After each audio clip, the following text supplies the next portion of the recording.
Hey guys, welcome back. Today we're going to go through a few reasons why smart people can be wrong. Note, a question from a listener.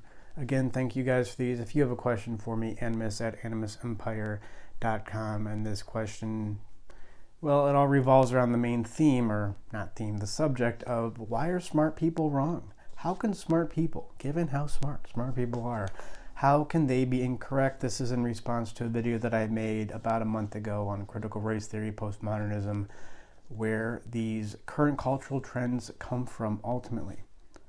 And I have a bias here, right? Trained as a philosopher, became a therapist. So I think that the ultimate root of postmodernism, critical race theory, is philosophical and emotional. People inheriting incorrect philosophical premises, not questioning those premises properly, and people carrying bad ideas to certain conclusions, in part to manage their anxiety. That's where a lot of it, poor philosophical issues, or ultimately destructive ideas. If you're ever looking for, if somebody is doing something destructive, if a human's doing something destructive, then it's ultimately either sexual in nature, like why is that 25-year-old kid going off that huge snowboard jump? Right, well, look, he could break his leg. He could do something worse. He could damage his brain. He could kill himself. Why would you take that risk? Okay, well, this is a sexual function. By going off that huge snowboard jump, he's saying, look what a great mate I am. Look at all these people who are attracted to me. And that is a good evolutionary strategy. It can be a good evolutionary strategy. Now, there's a way to manage that, do it in a proper way, not a destructive way. I don't think that going off snowboard jumps is I think it's a lot of fun. I've done that. It's a lot of fun. But to what extent is that becomes self-destructive is in part because of the second reason why we do things that hurt ourselves, and it's because of neurosis. Ultimately. So whenever you find somebody doing something self-destructive, this is true for animals too. Well, animals don't have reason, so they can't really have neurosis, but, well, they can to a less extent. We're not going to go into that now. But if an animal's ever doing something that's putting himself in danger, you go, okay, well, this is some kind of evolutionary sexual function, right? Like the peacock feathers. Why do peacocks have these long feathers? Do female to bee hens, I was going to say female peacocks, do bee hens find them beautiful? Well, yeah, maybe they find them beautiful, but ultimately, if a peacock has really long feathers, it can fly in front of predators, then he is probably has stronger genes. All right, there's just tons of examples of that. I think I'm already getting off topic. So my response to where critical race theory comes from is poor philosophy and poor emotional issues. And this listener who asked the first question is now asking a question in response. He's like, hey, that was a really great answer. Wow, you're really smart and intelligent. I can't believe what a smart and intelligent and also handsome. I'm a straight guy, but I can't believe how handsome that answer was. Okay. But it didn't really satisfy him. So he's prodding me a little bit, and I appreciate these prods. This gets me thinking. It helps me to know where you guys are coming from. That's why I really want you guys to ask questions. Like, you're not detracting from me. You're not taking up my time. This is really important to me to listen to you guys, see where you're coming from, hear what you're thinking about. He said that my answer, that it was one of poor philosophical premises and poor management of emotional issues. He says this was unsatisfying. So I'm going to go through, I have 10 reasons here, other reasons, and this is not going to be exhaustive. This will probably be unsatisfying as well, mostly because this issue of why can smart people come to wrong conclusions? We have these eyes, we have these ears, we have this brain, and there's reality. Why can we not perceive reality in the correct way? Or maybe we can perceive reality, our senses don't lie to us, but what we do with that information, it ends up being incorrect. This is a profound question. Socrates asked it. He didn't really have a good answer. I think that a lot of the answer is our emotional issues. We, in a sense, develop beliefs that make us feel more secure. And those beliefs may be wrong. And this is what I said in the first video. I'm just laying it out what I said. I'll link to it in the description. And these beliefs may be wrong. That doesn't matter. It doesn't matter on a certain level so long as these beliefs make us feel good. so long as these beliefs help us to manage anxiety, right? Like the snowboarder going off the jump. That doesn't make sense. Actually, that does make a lot of sense. If you're a 24-year-old male, that makes a lot of sense. Now, maybe if you're 44, it doesn't make so much sense, and that may be indicative, of something not quite right. But at 24, it makes a lot of sense.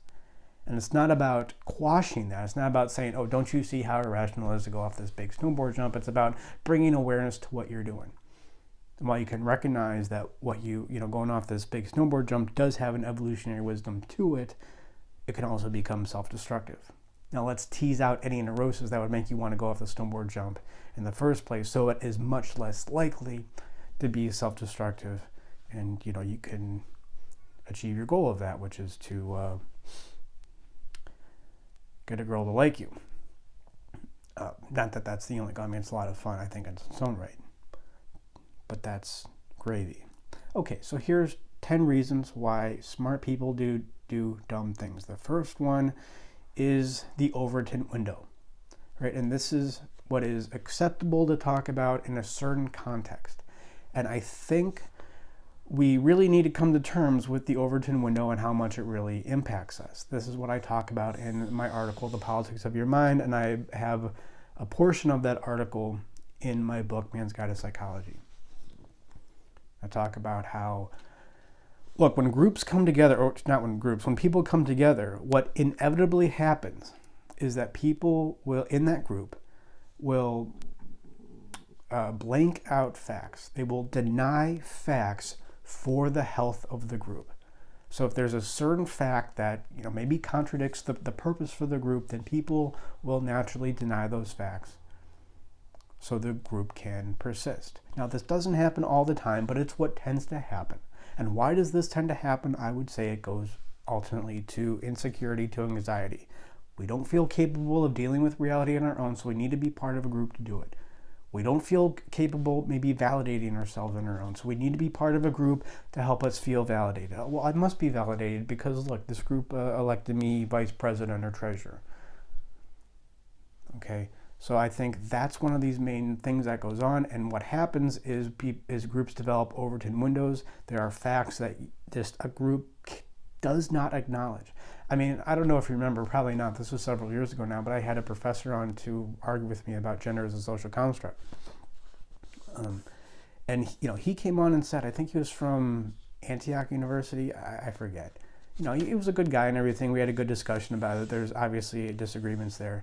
But he came on and, he said point blank to me without a hint of irony that his students at his university, in his PhD psychology program, they can bring up whatever they want. Any scientific fact is on the table. And then I said something, I think, relatively mild about gender as a social construct and how actually, maybe a lot of our thinking, a lot of our drives are determined by hormones, by testosterone level. And all the studies that you cite are from prepubescent children. There's already differences in prepubescent children, but especially after puberty. Testosterone really, and that's just one factor. That's one factor that goes up in men, relatively low in women.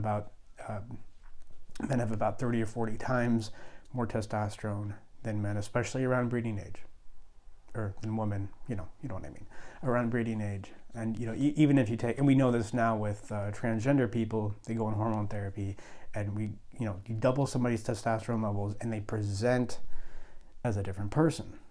You would look at the personality test of somebody with half the testosterone, even though it's the same person. And if you were just the scientist looking at the results of the test, you go, oh, this is a different person with a, completely different, big five, right? Well, no, that's not a different person. They just have different hormones. And it's just interesting, the fact that I brought that up, and it was, it's like he's never even heard that, right? This is somebody who said earlier on in that discussion that, you can bring up whatever you want, of course, right? That psychology is a science.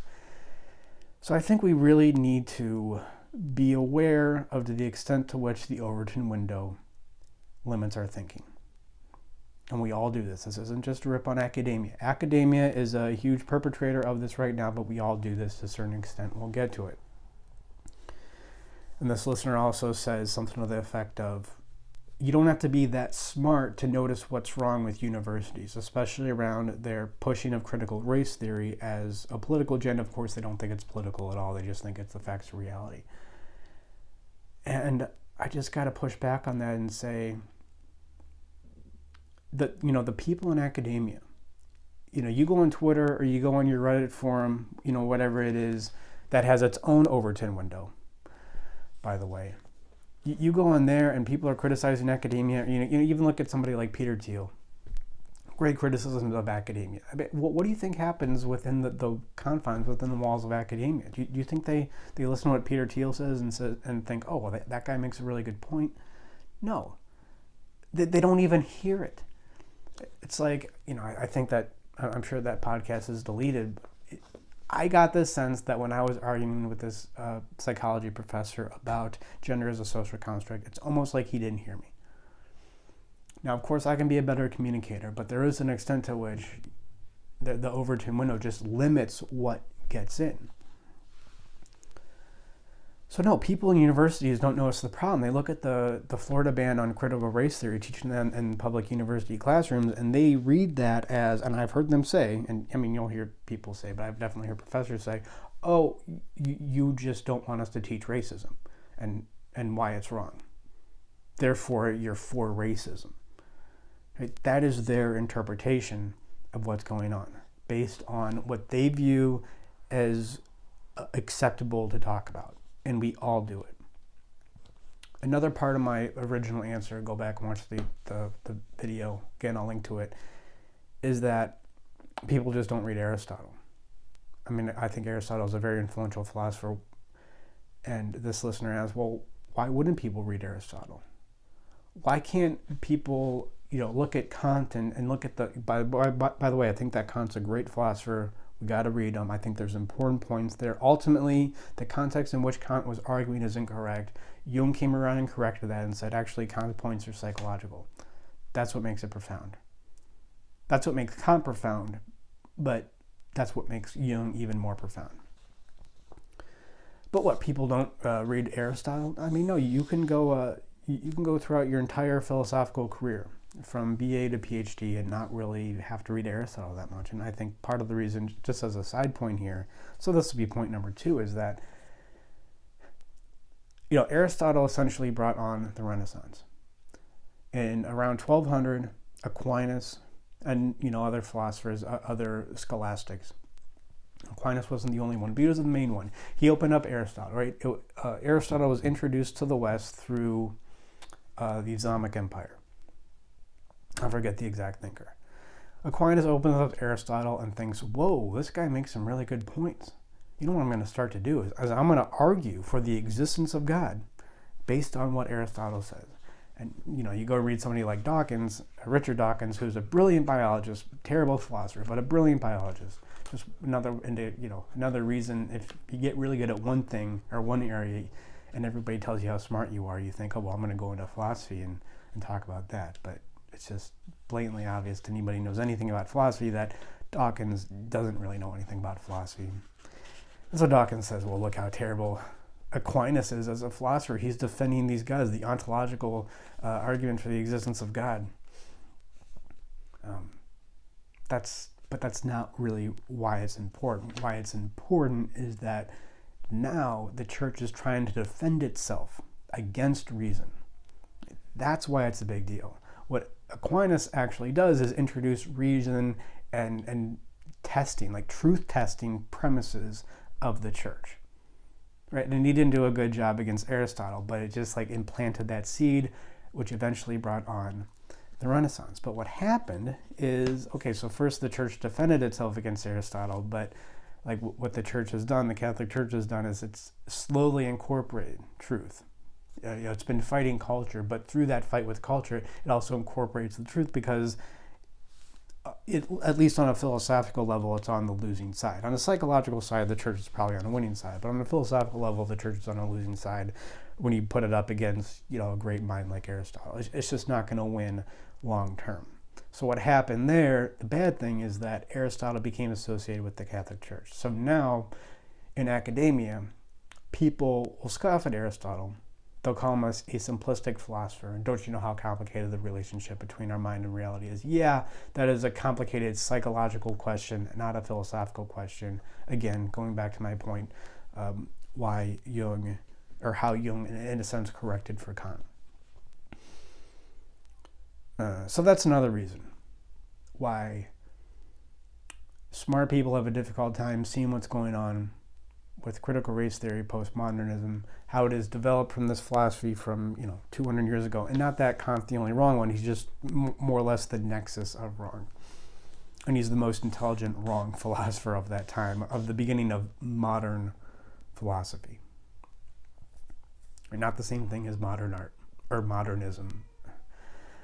A lot of, a lot of concepts here we need to clear up. All right, so the third reason why smart people can be wrong is, I think, just in general. I mean, we're talking about academia in the original video. I mean, academia really attracts insecure people. And I don't think this is always the case. Before the Industrial Revolution, there's always capitalism, but before capitalism really became a dominant force in society, I could see, if you're a smart guy, you go to university, you get a teaching job. Now, people who are attracted to academia tend to be insecure, tend to want to wall themselves off. I mean, this is a pattern that I've seen. It's not true all the time, but I think this is definitely the rule. Academia, if you're smart and you have good ideas and you're comfortable communicating with people, you want to be out in the world. You want to be out in the world working, applying ideas, maybe starting a company. But to wall yourself off in academia, to search for a 10-year job, it is, in my estimation, an indication of insecurity. Right now, it is just, like prostitution. Like back 150, 200 years ago, there just weren't many job prospects for especially lower class women. So it makes more sense that one of them would choose prostitution back in maybe 1825. Now, there's way more options for young women, especially lower class women. So now if somebody chooses prostitution, and I think prostitution, it's a complicated issue, but you really have to look at the issues that a woman goes through. Not that we need to criticize her, not that that's helpful, but just from a psychological perspective, why would you choose something like this now that you have all these other options? I think it made a lot more sense for a woman back in 1825 to do it. But now you look at, women who become prostitutes and porn stars. They're very capable. They're capable of doing many other things, yet they still do choose this profession. Why? Usually something going on there. Some issue that they have not fully resolved. The fourth reason is, I think, that many people, especially academia, like I was just saying, really aren't as emotionally healthy as you think. This listener tends to think that, well, there must be some emotionally healthy people in academia or trying to figure out these difficult ideas. So you can't just blame it all on that. And I don't blame it all on that, definitely, but we have to submit that as a pretty, significant part here. We have emotional issues, and we try to, again, like I said, we develop a worldview that protects us from those emotional issues, especially when we don't really know how to manage them. We're still just learning how to manage emotional issues as a civilization. This is what I'm trying to do in part with my anger and anxiety map. Just show me this is what emotions are, this is how they operate, this is the structure for them, and even something as, I think, relatively innocuous as that, I get pushback from. But again, not even pushback. Again, like when I had that professor on arguing about gender as a social construct, like you just don't hear it. That is still so outside the Overton window, at least in academia psychology, that emotions do have a structure. That a lot of people, they just don't hear it.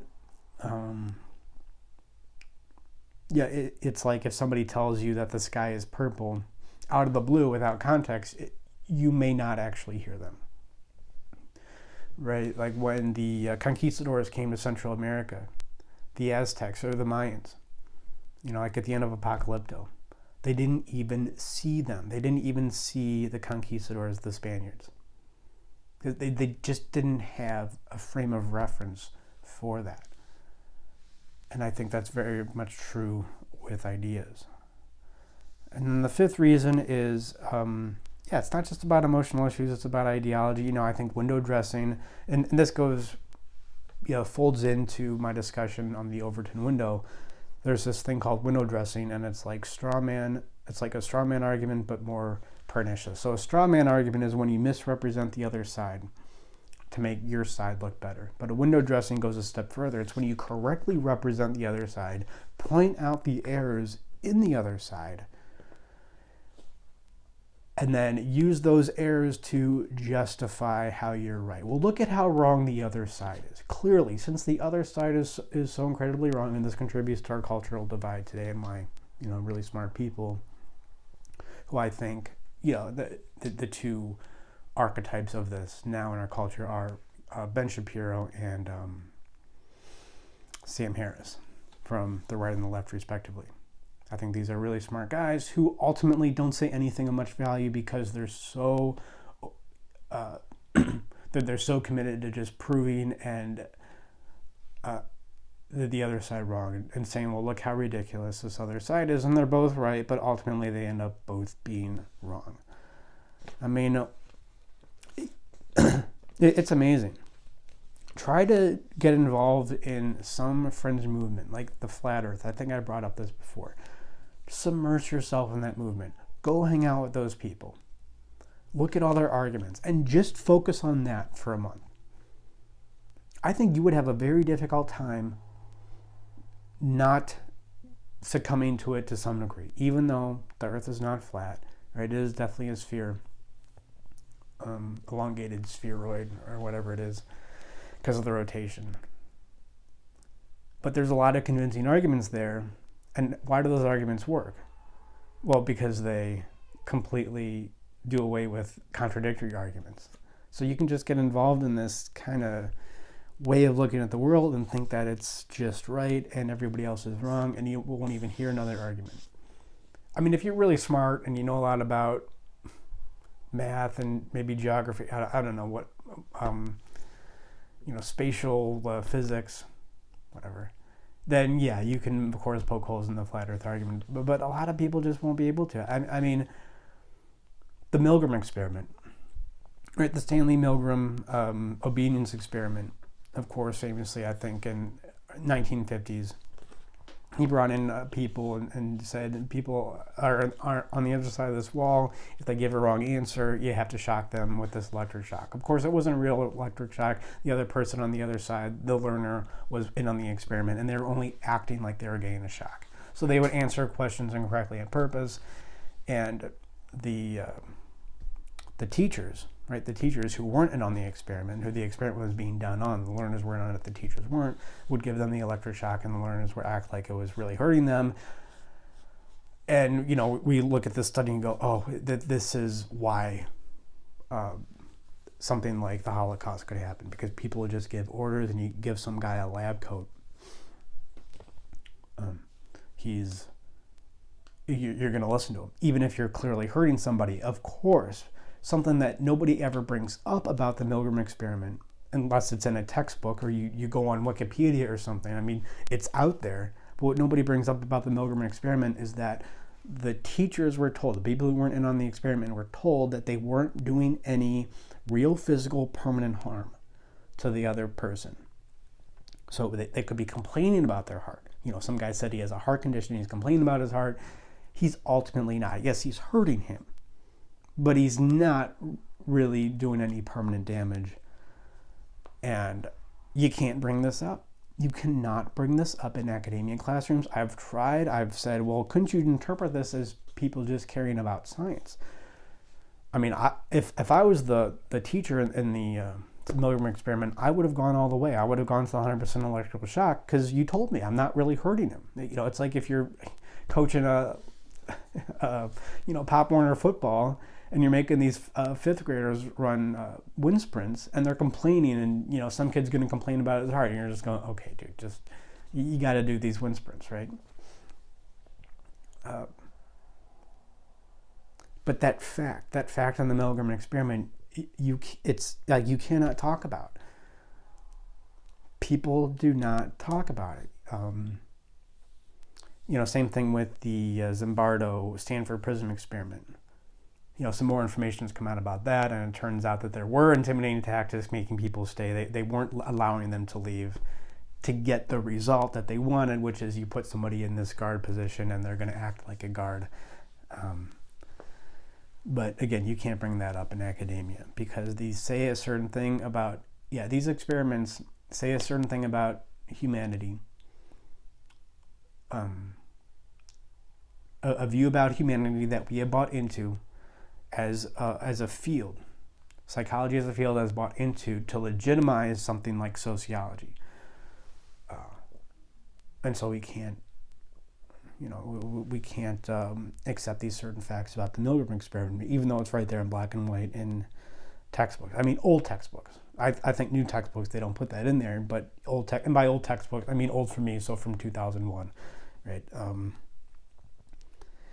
Another reason, okay, we're going kind of long, but I think this is good information that we just need to consider. And again, this is not exhaustive, right? Like this answer, like I think I said already, this answer is not going to be that satisfactory. There is no satisfactory reason why smart people can do dumb things and be really wrong.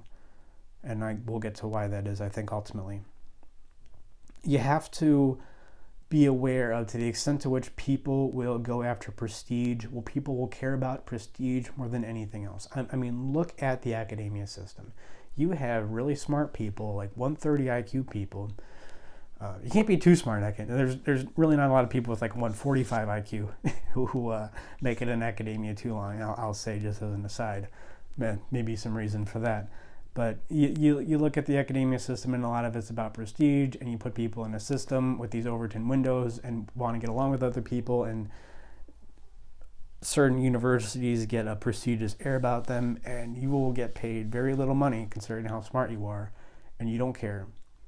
You will publish a lot of papers. You never get paid for these papers. You get grant money for these papers, but the journals don't pay you, which is ridiculous. But you do it for the prestige. You will gladly, like Overton Windows, like group bias, like group politics, you will gladly push facts away for the sake of prestige. And I think we really need to come to terms with to the extent that people will do that. I think part of this is, the grant system embeds order, it doesn't leave a lot of room for new ideas. Usually when the government runs things, not that the government's bad at running all things, but if you want innovation, right, like if you want to set up, it's not just about governments. If you want to set up any organization that evolves well, that adapts well, do you set it up like a pyramid where there's like a leader at the top and it just gives orders to everybody else below? No, of course not. You set it up more like an organic, fluctuating organism kind of thing where each branch is autonomous, but that's not the way government works. There's like a certain group of people with all the power giving out the money, and so you kind of just fall in the line, and it just doesn't leave a lot of room for innovation. Right? You're not going to get innovation, any sort of real innovation out of academia, at least in regards to the humanities and soft sciences. So the grant system, I think that's another thing. It just embeds the order. Same thing with the Catholic Church, and like with Penn State, right? With the Penn State sexual abuse. Right, there's that guy, Jerry Sandusky, who was sexually abusing all those boys, and people knew about it, but people didn't want to say anything. And why? Well, because Joe Paterno was the guy in charge. Right? It didn't seem like a system set up with a lot of autonomous branches run by smart people. Joe Paterno was the guy in charge. If he didn't look at it, you didn't look at it. And that's simply how it was set up, and that is how the grant system is run as well. It's why the sexual abuse scandal, I know, and you can say that, and people overplay it in the Catholic Church and make it out to be a bigger deal than it is. I mean, that's kind of bothers me when Catholics say that about the sexual abuse scandal. I mean, just admit what went on. Admit what went on. Look at how your organization could have perpetuated this. And don't just say, oh, well, a lot of teachers sexually abuse children too. Okay, maybe they do. That's a separate problem, but at least look at what's going on there. Like my issue is, and this is my bias towards the Orthodox Church, is why is there no sexual abuse scandal in the Orthodox Church? Why is there one in the Catholic Church? Because the Catholic Church has this rigid hierarchy, this rigid structure. The Orthodox Church is set up way more like an organism, less like a pyramid. I think another issue is that a lot of academics, especially in philosophy, and this is something that I've just noticed, and I could be wrong, and this is good speculation zone here, I just don't think they care that ideas matter. They don't see ideas as really mattering here and now in this world. They think it's a great mental exercise, and I got this specifically from my logic professor in undergrad.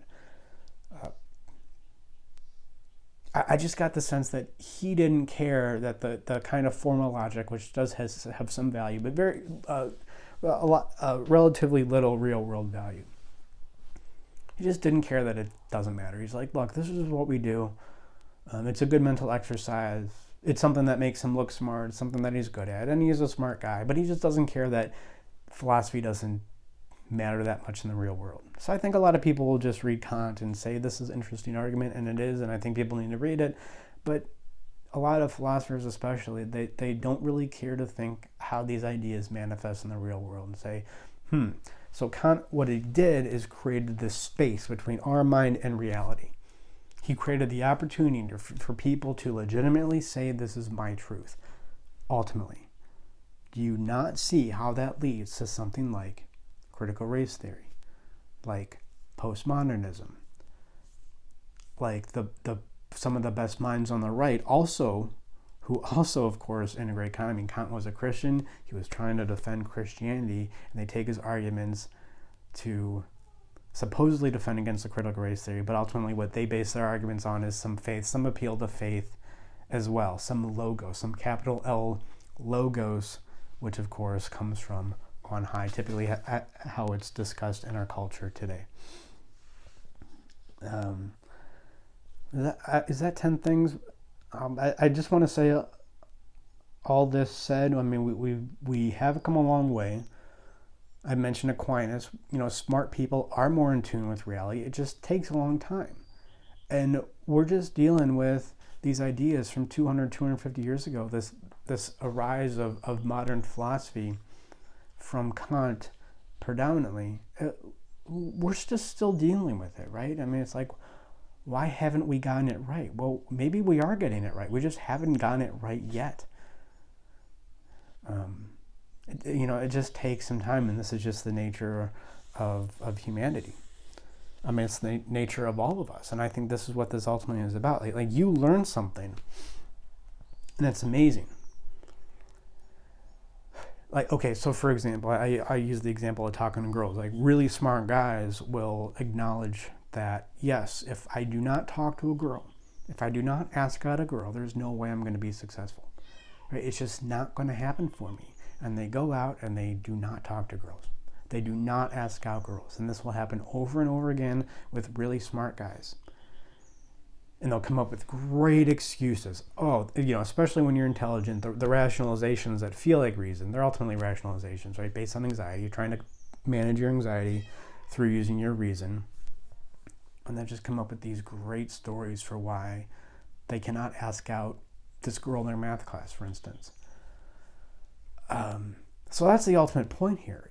Like when you're looking out at culture, and especially if you're looking at people on what you consider to be the other side of our cultural, dichotomy, our cultural divide going on right now, and you think, well, look at how wrong they are, or let's look at how these smart people are wrong. And let's try to investigate it from that perspective. Yeah, that's helpful. That is a philosophical question. That's what I try to go through here. But ultimately the question is, right? The issue is, I think you guys know what I'm going to say if you've listened to more than 2 minutes of my videos, is that the real issue is, can you look at yourself and see how you are incorrect in the same way? That this isn't about me criticizing that guy from Antioch College and saying, oh, because of your Overton window, you think you're open to questioning, but you're really not. My challenge there is to see how I do the same thing.